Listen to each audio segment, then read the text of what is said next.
One right here. Cue up the movie thing. DSCL time.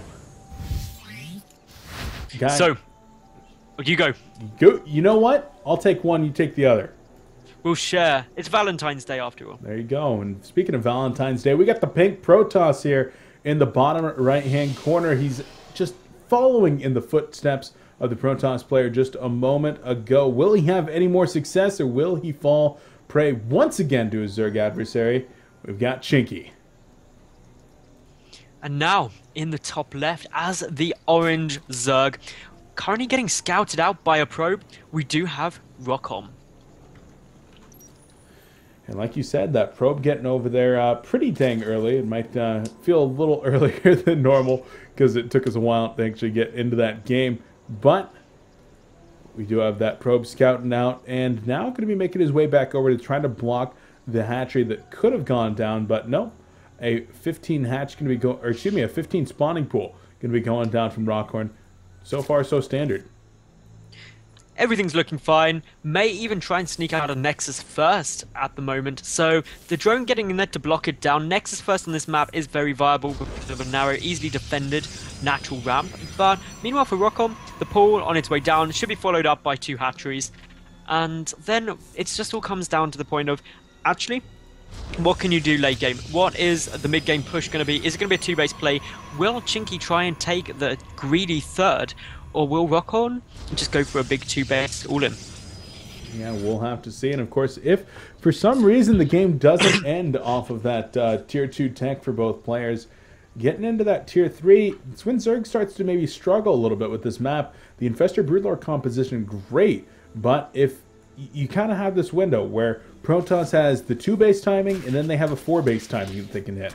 Because after Zerg gets up to that 4th and 5th base, it is so hard to take anything more than 5 bases here. And a split map position on this smaller map is very, very much so going to go in favor of our Protoss, as Zerg will start to struggle as they trade out maybe a little bit less cost efficiently, and the attack paths from your 4th to your opponent's 5th, something like that, are just so very short and opens up a lot of harassment opportunities for our Protoss player in that super late game.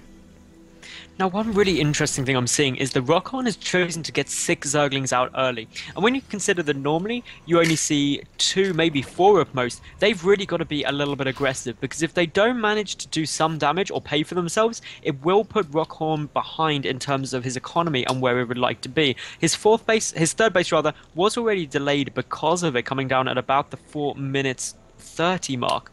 And as I'm really interested to see what these Zerglings are going to try and do, or what potential fear Rokhorn had, because he saw that the Nexus first was used. Yeah, it's very much so interesting, the 6 Zerglings, but so far haven't been able to get a ton done with them, just chasing around this probe, and having more than 2 Zerglings on this probe is actually a waste of your Zerglings. They're not going to kill, if you have 4 or 6, it's not going to kill them any faster than just having 2 on there. So I'd like to have seen them maybe scouting around, camping that 3rd base, looking for proxy pylons, but we're chasing around just a bit. But now the 3rd base is going to be completing for our Zerg player and continuing to drone on up. Did take 1 gas actually very early at about the 5-minute mark. Now, that 1 gas really early on just means that speed will be a bit sooner. As such, it's just an interesting build. It's a very unusual build you don't tend to see. Normally, a Zerg player doesn't even start considering their gas until around 40 to 50 supply, where they chuck down 2 or 4 all at once. So I'm really excited by what Rokhorn's doing, and I hope that he's going to be doing something a little bit funky going into the mid-game. But for the moment, ChinkYY, the robotics facility, the sentries, and the +1 ground weapons coming out screams one thing and one thing only. Immortal Sentry all in. Soul Train, baby! Everybody on! Everybody get on the Immortal and Sentries, because they are going to be coming into your base. But the important thing for Rokhorn is he's got the forward watchtower, and that is essential to really deal with this push, because then you can get into position in order to bait the force fields early on in the open space, so that the push doesn't actually get to your 3rd quite soon and gives you more time to produce roaches and lings. And he's already doing a decent job of droning up. Well, hold on a second. He's actually kind of low on drones at this point. For 7.5 minutes into the game, sitting at 40 drones. It's the 16 Zerglings coming out. That's what's doing it. Yep. that is indeed 16 Zerglings as he does sack an Overlord. It appears one Overlord did just die. I would assume that he sacked that to try to get some kind of information as I take a look at his vision and did spot out... He didn't see it. He didn't see the robotics facility. Yeah, he ended up spotting out 2 gateways here. Didn't spot the additional gateways. Didn't spot the Robo or the Twilight Council. So, going to be a little bit different of a build. Yeah, it's not an Immortal Sentry all in. The Twilight Council generally means that you're going to be taking a quicker third base, but taking out these rocks with so many speedlings hitting the field now could be a major problem for ChinkYY, because once those rocks go down, his natural base is completely wide open, and there's only a handful of sentries and that Immortal in order to defend it. So we'll see as the Zerglings are trying to poke up right here. Will find themselves completely walled off. I believe that they were able to spot out that Immortal though, so even if that Robo was not given away initially, the presence of an Immortal on the field now confirms that there is indeed robotics tech out there. And our Zerg player continuing to just macro on up, going up to 57 drones now, a pretty healthy count on 3 base, but a healthy count to be defending against 2 base aggression. With the third possibly coming up here, you'd like to see it a little bit higher, but these Zerglings will prevent the third from coming down for at least now. This is something that ChinkYY did not want to see. He did not want to think that actually... And it's Chink, not Chink...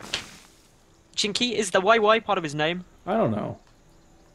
I'm not sure. I always get confused when they capitalize certain things, but that's beside the point. Those Zerglings are not something that a Protoss player wants to see in this situation, because it just means that third can potentially get denied. And I love what the Protoss player is doing with those pylons and just creating a little wall, but we see the Speedlings going in and are going to try and deny the Nexus now. And are they going to be successful? I think yes. Yeah, great deny coming in right there. Going to end up losing pretty much all of these Zerglings. Maybe a couple of them might get out right here, but well worth the sacrifice of those 15, 16 lings, as actually ended up only sacrificing 12 as 4 do come out right here. But getting a cancel on that Nexus that was getting quite close to completion, a very big deal. Meanwhile, he's just kept on macroing up back home, going all the way up to 5 gases, getting double upgrades on his roaches, and now starting the pathogen glands research at his infestation pit. So Infestors on their way out, Colossi on their way out, and with Blink finishing up, actually, ChinkYY can be very, very cost effective here against this Roach-only army, because with so many Immortals and so many Sentries, the Zerglings would have to get an amazing position, but the Pylons are just narrowing down that ramp, creating a very defensive turtling spot, which I don't think Rokhorn's going to have too much success if he does choose to push in now with just Roach-ling. Yeah, and the Colossus coming out is going to be difficult. I'd like to see ChinkYY get a wall up here, just blocking off the third. Maybe not a complete wall, but just to partition off and create choke points for the splash damage of the Colossus to become even more effective.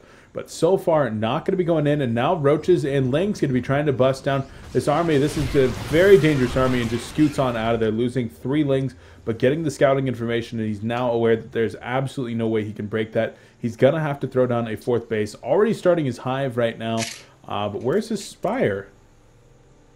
No Spire coming out yet, so needs to drop one of those down very quickly so that he can get up to that Broodlord tech. Now, the Spire, the reason we know it's got to be a Spire is because Ultras just aren't effective in this matchup. If it was a ZVT, I'd say, yeah, Ultras are fine as long as you get them out quickly, but the Spire desperately needed. You want to sync the Hive and Spire up, both take 100 seconds to complete to get Broodlords ASAP.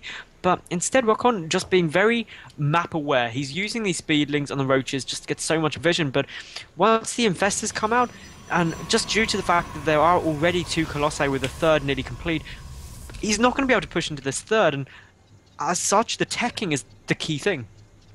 And +3 going to be finished up here for our Protoss player here momentarily. 1 Overseer going to be coming up, and Rokhorn looking like he wants to commit right here, trying to actually get the Forge, and +3 is being worked on the Forge, and the Forge will go down. That's a very crucial snipe. That snipe was absolutely lovely out of Rokhorn there, and he took hardly any damage. I don't think... Did he even lose a Roach there? Nope. Not that a is how one. you can be... Whoa, whoa, whoa, and whoa, whoa. I like the way... Don't you love when players do the complete opposite of what you say? As a cast, you're like, you can never do that, and then they do it. So we've got the Ultra Cavern coming down for Rokhorn. Yeah, and the Ultras, I mean, Ultras are actually extremely effective in combination with Infestors if you get good fungals and against Blink Stalkers. So, with the large composition of Blink Stalkers that is currently making up the Protoss army, we do have 14 right now. They're actually going to do pretty well. There's only one Colossus, excuse me, there's 3 Colossus on the field. What am I on about? But 3 Colossi on the field. But the High Templar transition coming in right now, if he's going for Storms, that's really bad against the Ultras. But Archons actually fare pretty damn well in combination with the Immortals against Ultras. See, this is my concern with the Ultras, is that there's already those 3 Immortals down. There's 2 Archons, there's a Colossi, and upgrade-wise, we're seeing quite a substantial advantage for the Protoss over the Zerg. So, as such, it's really a situation where, when you're thinking about it, are Ultras going to be a good choice? You want to get them very early on if you're going to do it. So, Chink has got to push in very quickly indeed, should he want this to work.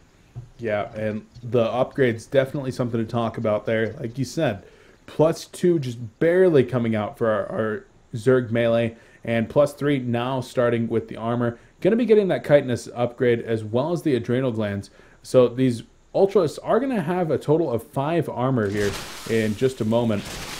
But the total of 6 armor not going to be coming out. And what is our Zerg player doing? He was killing off a little bit of supply right there, it looked like, as Protoss is actually marching up in here to the 4th. And the Colossi going to be now wailing away on this. Zerg going to be coming around to the backside, but this is a terrible choke point to be engaging into. I don't like this at all from Rokhorn. The Ultras not even able to get to the front. Infested Terran's going to be going down and needs to get some big fungals down. Not able to get the fungals in. Everything is just being melted right now by Rokhorn. ChinkYY getting a gorgeous concave. That was such an unfortunate attack angle. Rokhorn desperately wanted to save the 4th, but in doing so, ChinkYY was able to just annihilate that force. In terms of the loss tab, we saw the Rokhorn lost just under 10,000 resources this game, compared to the 3,600 for Chink. And Rokhorn there, even big kudos for me for worst engagement in SC2 history. And I unfortunately can't disagree. That was a pretty awful engagement indeed, and Rokhorn up until that point was looking all right, but now going to try to come in with some more Zerglings, but sees it's not going to work, and GG comes out. ChinkYY going to advance.